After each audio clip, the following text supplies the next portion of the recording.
RoadCraft is finally here, and almost instantly, chaos. No fuel, no damage, no upgrades, no day-night cycle. Fans said, it's too arcade. It's not hardcore enough. Nothing like SnowRunner. But then, mods confirmed, hard mode confirmed, fuel management, damage all being discussed. Did the community freak out for nothing? And are the missing features just not ready yet? Let's break all this down. The outrage, the updates, the gameplay. But first, how does RoadCraft actually feel to play in its current state?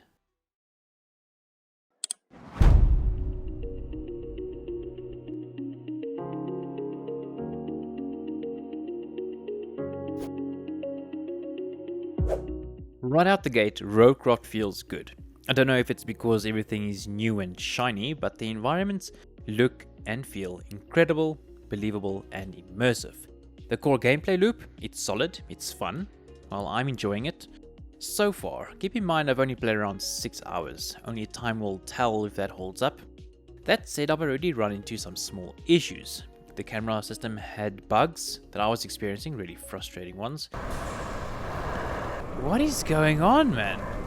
Is it bugged?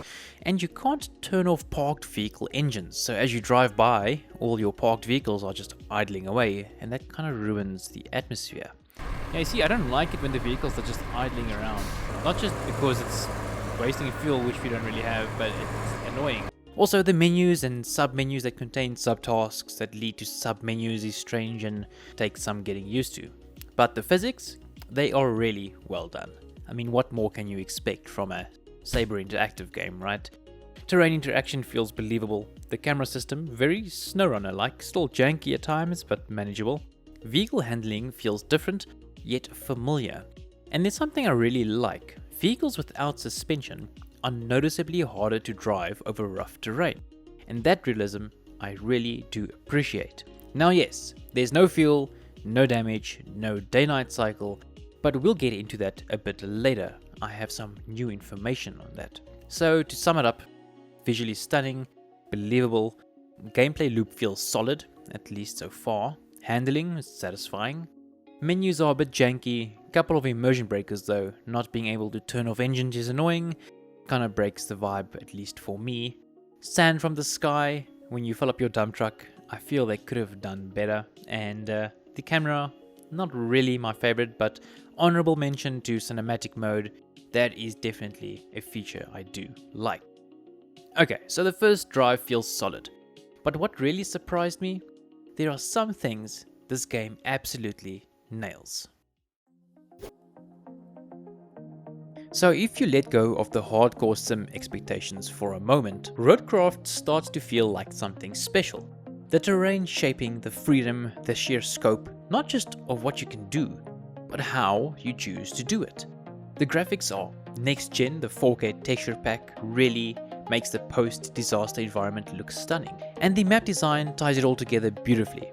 Rain effects are beautiful. You get this wet, gritty look, and rain that actually washes the dirt off your vehicles. I love small details like that. And the wind interaction on the environment, trees, bushes, even grass, they all sway with just the right touch. It's subtle, yet powerful during storms. The cinematic camera is phenomenal, perfect for getting those moody atmospheric shots. I do love that feature. And they've even added the driver model. Now, you don't have this little dude tossed around the cab like he's riding a mechanical bull in a steer box, as you do in SnowRunner, but it's a nice touch. Just one of those changes they made from player feedback, and there's more coming. You're given objectives, sure, but how you choose to complete them is totally up to you. Bushwhack your own path through the landscape. And the vehicle physics, excellent. Tracked vehicles and rigid frame machines feel completely different to drive, and it's noticeable. They're harder to maneuver, which makes sense, so best get a flatbed to move them around. There's visible frame flex, realistic weight to the vehicles, and honestly it just feels right. AI even struggles with bad roads, and I swear it's like my routes were degrading over time. Whether that's a feature or a fluke, I love having to go back and clean up sloppy work. Multiple crane ropes give you legit control over cargo. Bridge building adds variety. And the sound design, chef's kiss. From the materials tumbling downhill to the heavy grunt of diesel engines waking up, it's incredibly immersive.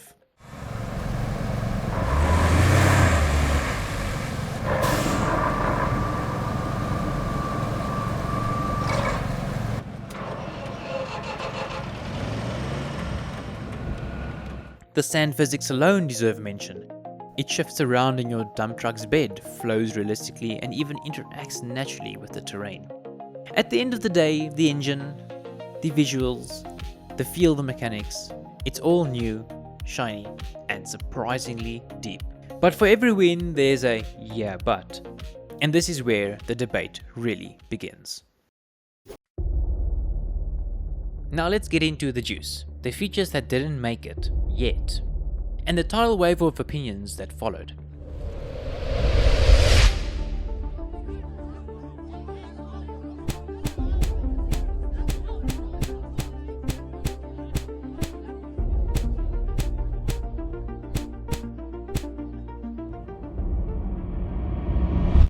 From my previous video, it was clear the community is split.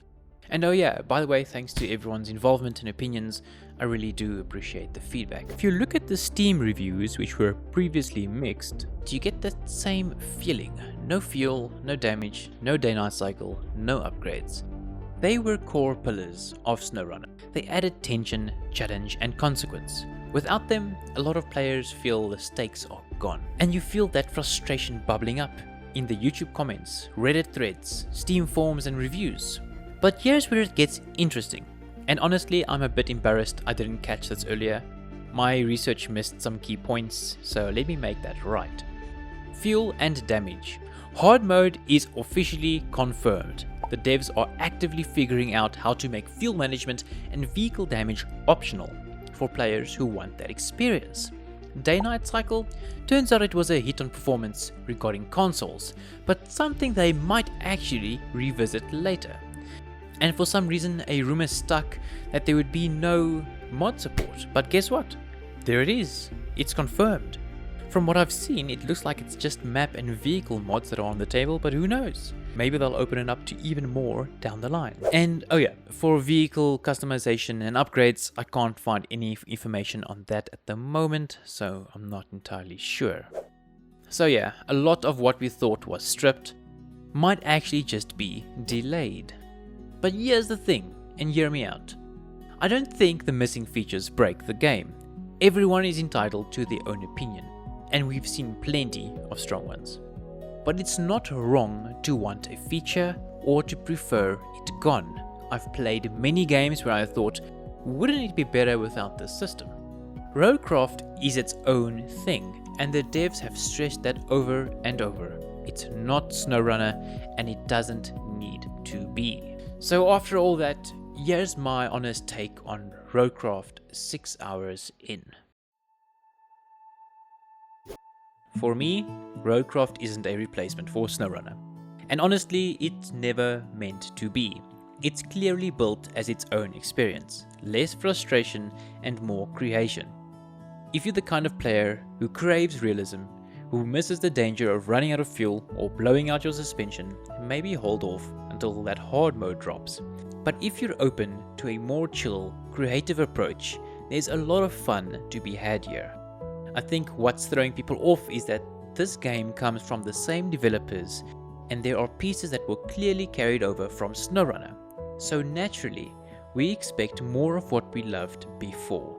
But maybe this is just a stepping stone. Maybe the devs are experimenting, testing ideas, taking feedback, and building towards something bigger. One day, they might take the best parts from both these worlds and deliver a masterpiece.